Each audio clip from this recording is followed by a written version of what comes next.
Olá a todos, dando continuidade ao nosso curso, né? Vamos continuar estudando a implementação dos operadores da álgebra relacional. A gente já estudou até agora ah, algumas implementações do operador de seleção, que seria TableScan e IndexSeek, tá certo? No IndexSeek já se assume, tá certo, a existência de índices, onde a chave de busca seria o atributo da condição de seleção. A gente viu que existem várias variações do algoritmo lá do IndexSeek, porque depende da configuração física lá do banco de dados, do índice, mais especificamente se o índice é primário, secundário, se o índice é um índice ordenado, um índice hash, se a tabela está organizada fisicamente, como árvore B+, no caso de índice ordenado ou não, tá certo? Então, a gente viu essas várias variações do IndexSeek. E a principal característica do IndexSeek é o quê? Eu faço uma busca em profundidade na minha árvore B+. Ou então, utilizando, no caso do índice hash, aplicar a função hash ao valor lá do atributo que é chave de busca e aí retornar a página que tem tuplas que satisfazem a condição de seleção. Então a gente vai estudar agora uma nova implementação do operador de seleção, o operador algébrico, que é o IndexScan. A característica dessa implementação física lá da seleção seria o quê? Eu vou ler, existe a estrutura de índice, só que agora eu sempre vou ler todos os nós folhas da minha árvore B+, tá certo? Então essa operação de index scan só faz sentido para o quê? Para índice ordenado, onde eu tenho a minha estrutura de índice como sendo uma árvore B+. Não faz sentido para uma operação com índice hash. Bom, então o algoritmo basicamente eu vou visitar um nó mais à esquerda, a nó folha mais à esquerda ou mais à direita na minha árvore B+, né, sair descendo da raiz até o nó mais à esquerda, por exemplo, e depois disso eu vou ler todos os nós folhas. E aí, como é que vai funcionar o algoritmo? Vai depender um pouco de que se o índice é primário ou o índice é secundário, tá certo? Bom, quando o índice é primário, eu tenho que avaliar o quê? Se a minha tabela está organizada como uma árvore B+. Se sim, o que é que acontece? Eu vou descer até o nó mais à esquerda, por exemplo, que aí eu vou percorrer o que? A altura da árvore. E depois eu vou ler os M's nas folhas que existem na minha estrutura de índice, tá certo? Bom, só que aqui então leio os M nas folhas, mas eu tenho que tirar quem? A primeira folha que eu já li quando eu desci na altura da árvore. Então, quando eu desço na altura da árvore, tá certo? Aqui, quando estou considerando esse custo, eu já localizei o primeiro nó folha que eu quero ler, tá certo? E depois eu faço o quê? Eu sei que existem M nós folhas, então eu leio o que? Mais M menos 1 nó folhas, tá certo? Bom, isso se a minha tabela estiver organizada como uma árvore B+. Se a tabela estiver organizada como um arquivo RIP, o que é que acontece? Para cada nó folha, tá certo? Eu tenho que pegar cada ponteiro de página de dados, tá certo? E tenho que visitar essas páginas de dados. Então, nesse caso, como é que vai funcionar o algoritmo? Eu vou descer para o nó mais à esquerda, então já desci a altura da árvore, tá certo? Já li o primeiro, a primeira folha que me interessa, tá certo? Depois o que? Eu vou ter que visitar mais m menos uma folhas, por quê? Porque eu já li a primeira, quando desci na altura da árvore. Só que agora, nesse caso, para cada nó folha, eu tenho que visitar o quê? Os n menos um ponteiros que tem em cada nó folha para página de dados, tá certo? Então, o n seria a ordem da minha árvore. Vocês devem lembrar da característica árvore B+, que quando eu tenho um nó folha, o último ponteiro, tá certo? De cada nó folha aponta para a folha seguinte, não para uma página de dados. Então, por isso que eu vou ler o quê? N-1 página de dados, tá certo? Para cada nó folha. Então, por isso que eu tenho aqui, na estimativa de custo, eu tenho a altura da árvore, que eu encontro primeiro nó folha. Depois vou ler M-1 nó folhas, tá certo? E para cada nó folha, que é o primeiro mais os subsequentes, eu vou visitar cada ponteiro de página de dados que existe naquele nó folha. Então, eu vou fazer o quê? Eu vou visitar N-1 ponteiro de página de dados e multiplicar isso por M, que é a quantidade de nós folhas que existe na minha árvore, tá certo? Bom, então para ilustrar a implementação desse tipo de operador, do index scan, vamos aqui no SQL Server, tá certo? Então aqui, para vocês, eu já criei, como eu tinha combinado com vocês, um índice, tá certo? Na tabela orders, tá certo? Esse índice é um índice primário, tá certo? Então aqui é um índice primário, deixa eu mostrar para vocês, índice clusterizado, então aqui está a minha tabela orders, eu estou com um índice primário criado para ela, tá certo? Bom, e aí eu estou com a seguinte consulta aqui, select asterisk from orders where o cust key maior do que 99, e vou pedir para ver o que o plano de execução para essa consulta.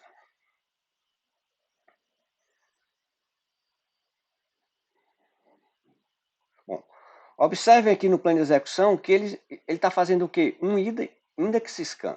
Por quê? Porque lembre-se que eu falei para vocês que no SQL Server, sempre que eu crio um índice primário para uma tabela, ele já organiza a tabela como uma árvore B+. Ou seja, as páginas de dados são nós folhas da minha tabela, tá certo? Então, o que é que ele... E olhe que na minha condição de seleção, eu não estou utilizando o atributo para o qual foi definida a chave de busca. Que a minha chave de busca desse índice, eu esqueci de mostrar aqui para vocês, tá certo? Deixa eu mostrar aqui a propriedade dessa estrutura de índice. A chave de busca para esse índice, né, seria o atributo order key.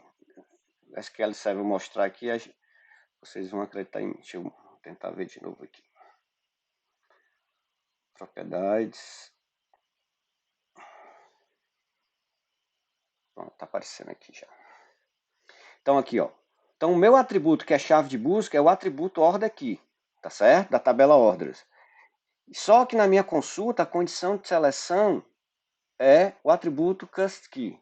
Ou seja, independentemente do atributo que está na condição de junção, ele sempre vai fazer um index scan para consulta sobre a tabela orders. Por quê?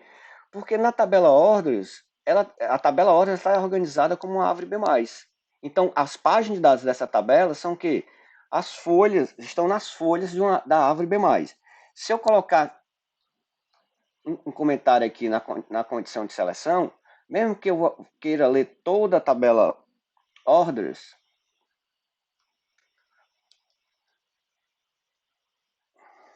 só um instantinho. Então, mesmo que eu queira ler toda a tabela orders, o meu plano de execução vai mostrar sempre o quê? Um index scan. Por que ele vai mostrar um index scan? Porque a minha tabela está fisicamente organizada como uma árvore B+, tá certo? Então, esse é o caso do algoritmo que do index scan, tá certo? Considerando o quê? Que a minha tabela, tá certo, está organizada como uma árvore B+. Então, nesse caso, a estimativa de custo para aquela consulta, né, considerando que a nossa métrica é a quantidade de páginas acessadas em disco, tá certo? Seria quem? A altura da árvore mais M-1 nós, tá certo? Lembrando que cada nó na árvore B+, aqui nesse caso, vai ser o quê? Uma página de dados. Bom, agora, como é que seria a implementação do index scan, considerando que o índice é um índice secundário? Então, como o índice é secundário, tá certo? Eu não tenho mais a organização, não tenho a possibilidade da organização da tabela como uma árvore B+. Eu sempre vou ter minha tabela como sendo um arquivo RIP, tá certo? Então, nesse caso, eu tenho que sempre o quê? Para cada nova folha que eu visitar, eu ir na minha tabela, tá certo? Através de quem? Do ponteiro de dados que tem em cada nó, para cada ponteiro de página de dados que eu tenho em cada nó folha, eu tenho que visitar aquela página daquele ponteiro, referenciado por aquele ponteiro. Então, nesse caso, a minha estimativa de custos, eu vou descer para o nó mais à esquerda ou mais à direita, tá certo? Depois, eu terei que ler M-1 nós, subsequentes à primeiro nó folha que eu estou acessando, e para cada nó folha, tá certo? Eu vou visitar todas as páginas apontadas por ponteiro de página de dados no nó folha, tá certo? Então, por isso que eu tenho N-1 vezes M. Então, para a gente ver essa implementação do index campo, um índice secundário, vamos aqui olhar no SQL Server. Então, eu já criei um índice, tá certo? Tá aqui, um índice não clusterizado na tabela line item, tá certo? Já existe esse índice. Deixa eu só mostrar para vocês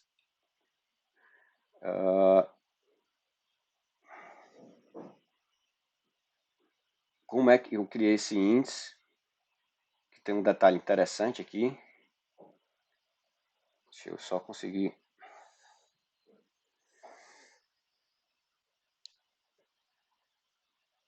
Pronto. Então, como é que eu criei o índice? Então, estou criando um índice não clusterizado, ou seja, um índice secundário, tá certo? Estou chamando de 1 na tabela line item, onde a chave de busca é LSUPKey, tá certo?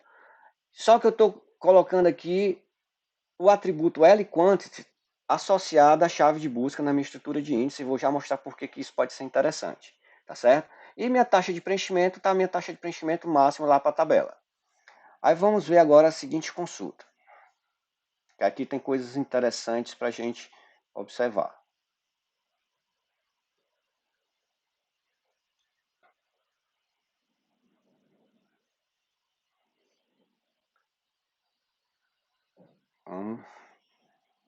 Deixa eu ver aqui. Identificar com a consulta mesmo. Pronto. Então aqui, ó. Então eu tenho um índice secundário criado na tabela line item, onde a chave de busca desse índice é quem? LSUPKey, tá certo? E aí eu estou aqui com a operação de seleção, onde a condição de seleção é o quê? O LSUPKey maior do que 50. Então aqui a minha condição de seleção é o LSUPKey maior do que 50. E aí eu vou pedir para ver o plano estimado de execução dessa consulta.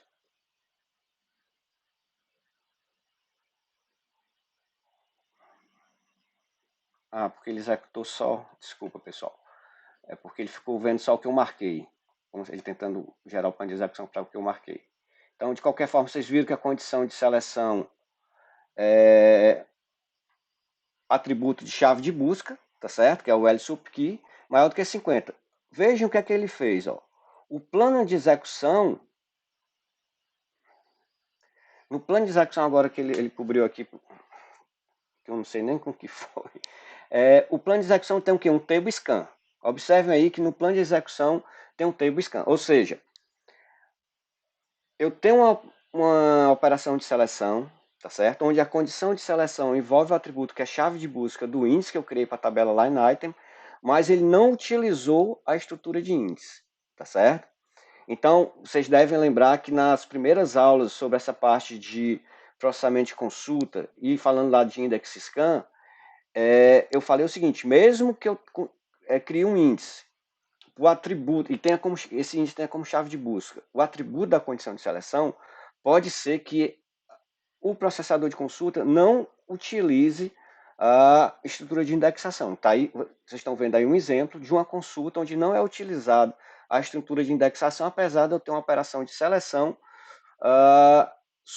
que tem como condição de seleção um atributo que é a chave de busca da estrutura de índice que eu criei, mas essa estrutura não foi utilizada, tá certo? Aí agora, olha que coisa interessante. Vocês podem estar me questionando, professor, mas o senhor está falando da operação de index scan. Mas lembrem-se que eu criei lá um include, tá certo? Que seria o atributo quantidade. Então aqui, deixa eu colocar o operador. Desculpa, pessoal. porque realmente está muito estranho o SQL Server quando eu ligo o OBS. Bom, então agora eu tenho uma operação de seleção, né? Onde a condição de seleção é o atributo LQuantity maior do que 50. E lembre-se que quando eu criei o índice, eu coloquei esse atributo que não é chave de busca. A chave de busca é o LSupKey, tá certo? Só que eu coloquei esse atributo junto à minha chave de busca. Ele não é, esse atributo não é utilizado como chave de busca. Aí vamos ver como é que ficou. Vamos ver aqui como é que ficou o plano de execução para essa consulta.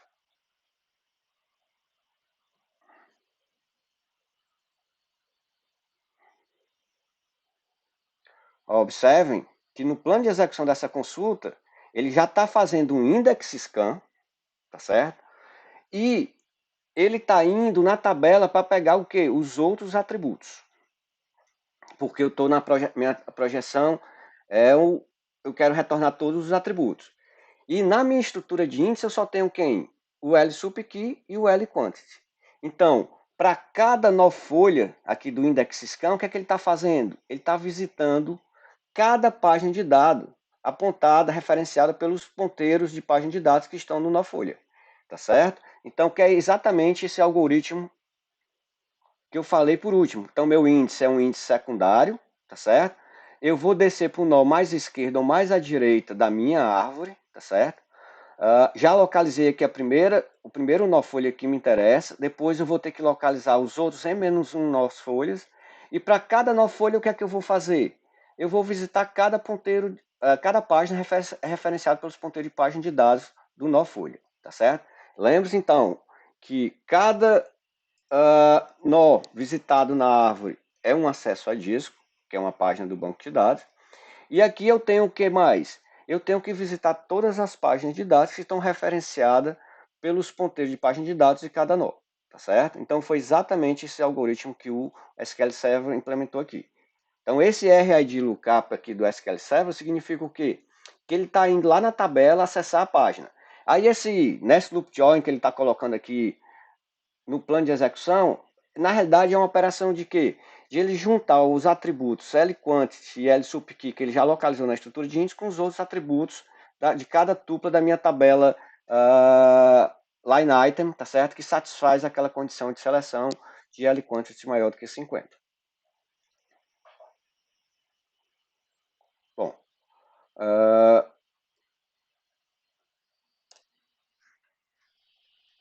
visto essa parte de implementação do operador de seleção, do operador algébrico de seleção, então a gente viu que existem 3 operadores físicos, que é o TableScan, IndexSeek e IndexScan.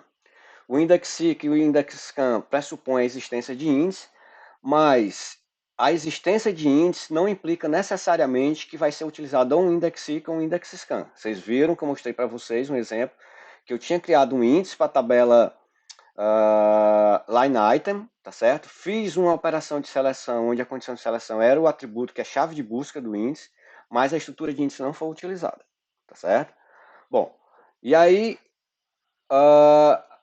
visto essas implementações para a operação algébrica de seleção, tem essas atividades de laboratório. Então, essa primeira atividade aqui é semelhante ao que apresentei para vocês agora. Então, eu quero que vocês, em todas essas atividades, visualizar o plano de execução e explicar o que acontece com o plano de execução, tá certo? Então, é importante vocês terem essa capacidade de análise do plano de execução, da consulta.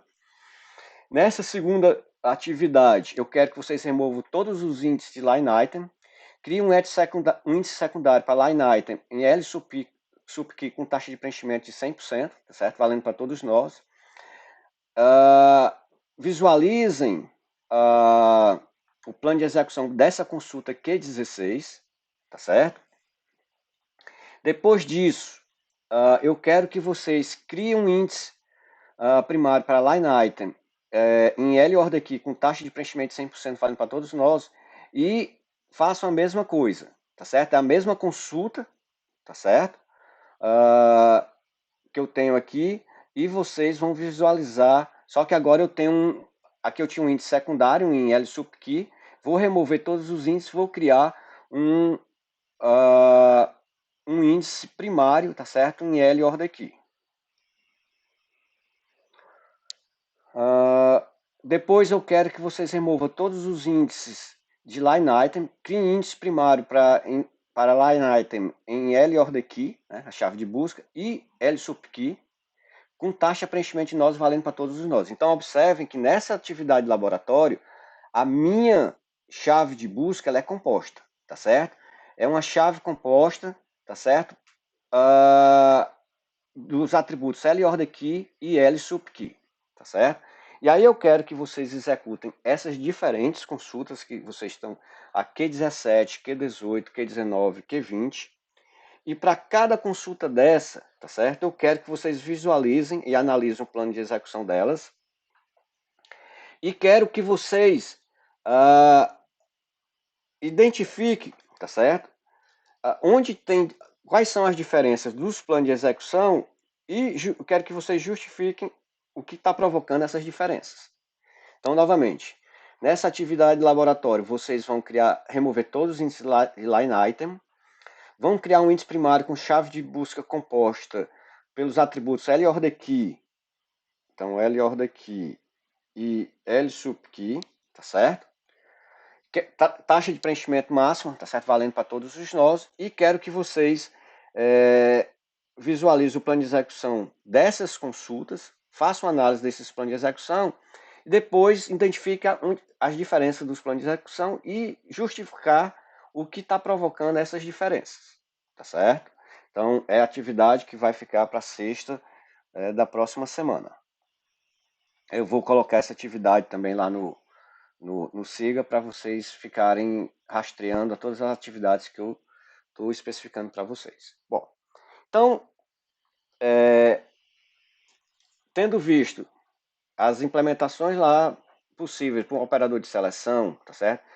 E com essas atividades de laboratório, que aí é importante que além de entregar, a gente faça uma discussão no nosso encontro semanal, tá certo? Então, é importante que mesmo que vocês entreguem, se ficaram com dúvida, a gente vai discutir, a gente pode inclusive executar as consultas e mostrar os planos de execução para a gente tirar essas dúvidas. Então agora, a gente vai estudar o quê? As possíveis implementações do operador algébrico de junção. Então vocês devem lembrar que a semântica desse operador de junção seria o quê? Eu associar tuplas de duas tabelas que satisfaçam uma determinada condição de junção, tá certo? Então aqui eu vou associar tuplas de duas tabelas que satisfazem uma condição de junção. Apesar da minha, aqui, na especificação da operação, tá uma igualdade, tá certo? Eu posso ter qualquer tipo de comparação aí, tá certo? Porque a igualdade sempre é o tipo de junção mais comum, mas não implica que só pode ser através da igualdade, né? Bom, e aí, quais são os possíveis operadores físicos, né, para implementar a junção? O operador algébrico da junção. Então aqui eu estou citando alguns, tá certo? Que são os mais implementados pelos SGBDs comerciais, tá certo? Então tem o Nest Loop Join, o Index Nest Loop Join, o Block Nest Loop Join, o Merge Join e o Hash Join, tá certo? Bom, então, a primeira implementação que a gente vai ver seria desse Nest Loop Join, que é a implementação mais, vamos dizer, naive do operador de junção, aquela mais ingênua.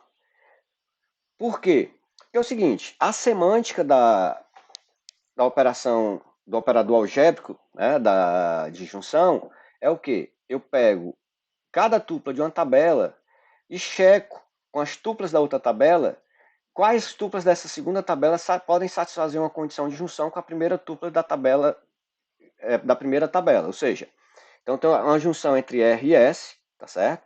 Então uma implementação bem ingênua é, para cada tupla de R, vou checar todas as tuplas de S e tentar identificar se existem tuplas em S que satisfaçam a condição de junção.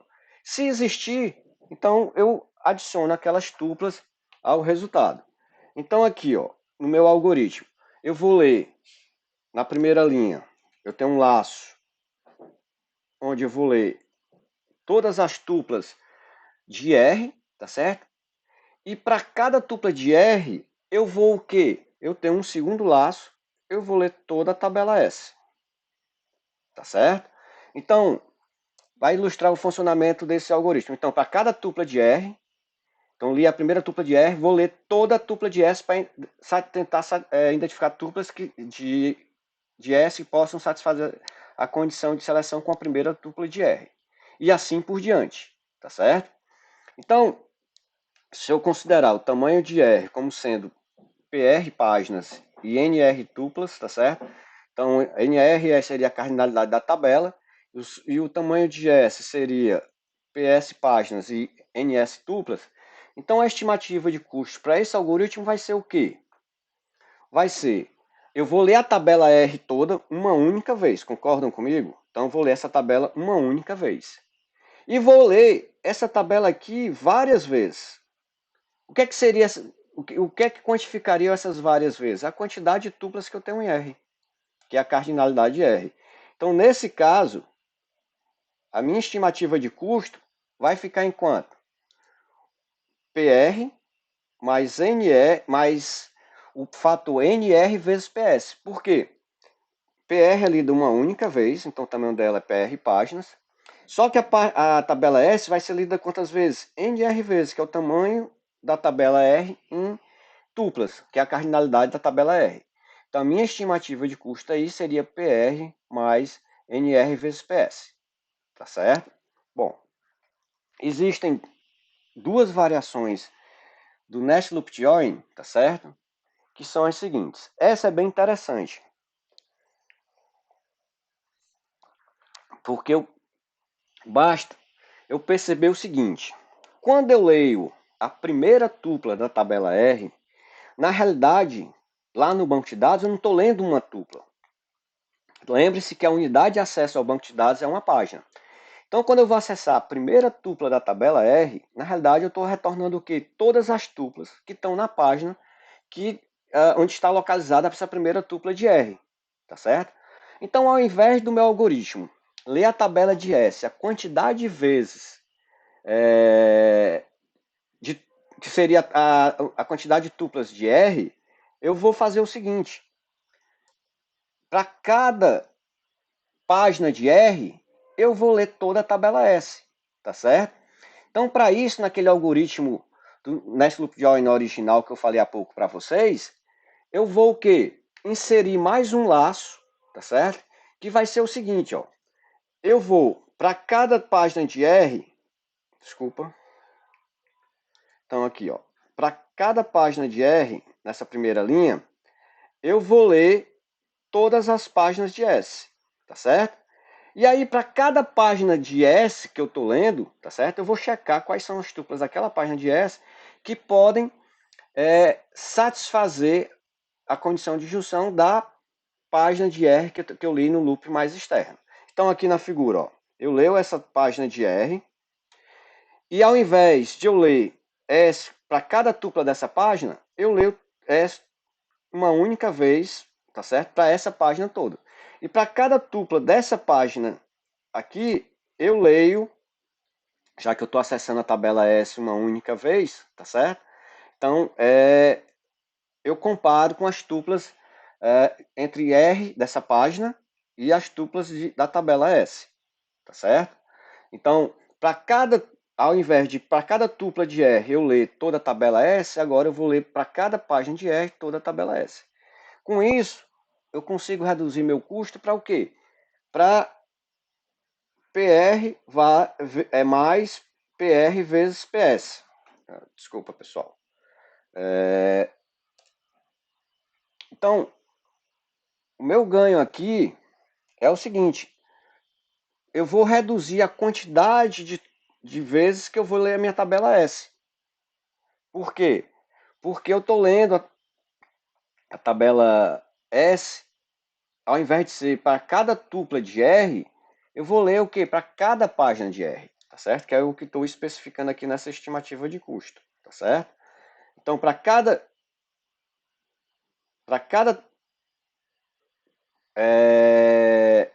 página de R, eu leio toda a tabela S. Então, eu leio a tabela S menos vezes que na versão anterior do algoritmo, que seria só o Nest Loop Join. Então aqui eu vou chamar esse algoritmo de bloco Nest Loop Join, tá certo? Onde nessa implementação, a ideia é, para cada página de R, eu ler toda a tabela S, tá certo? Ao invés de, para cada tupla de R, ler toda a tabela S. E aí eu quero que vocês façam a seguinte atividade. Remover todos os índices da tabela parte e parte sup e especificar essa consulta aqui. Então, nessa consulta, vocês estão percebendo que eu tenho uma operação de junção, um inner join, não é um outer join, tá certo? Tenho aqui a condição da junção e tenho aqui também uma operação de seleção, tá certo? E aí eu quero que vocês visualizem e expliquem um plano de execução gerado. Adiantando o seguinte, quando eu não tenho índice, tá certo? Para as tabelas envolvidas na junção, tá certo? E os índices, a chave de busca dos índices não são os atributos da condição de junção, e se as tabelas não forem muito grandes, o SQL Server vai escolher o quê?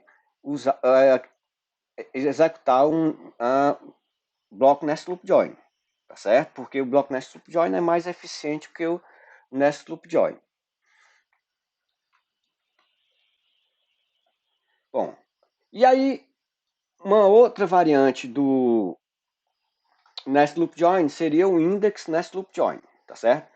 Só que agora o seguinte, eu vou assumir que existe um índice definido para a tabela R, tá certo? Uma estrutura de índice, um AVB+, e a chave de busca desse índice é quem?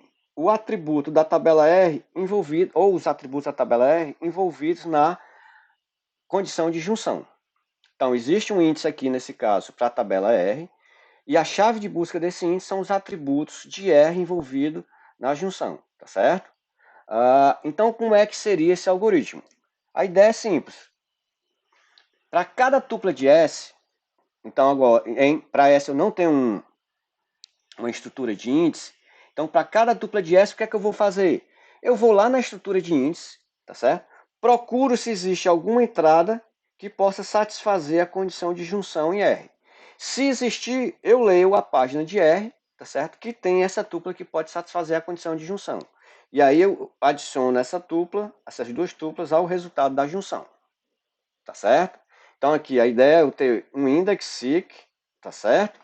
Procurando quem? Na estrutura de índice definido para R, uma entrada para o quê? Para o atributo B da tabela S. Por que esse atributo B da tabela S? Porque é o atributo da condição de junção.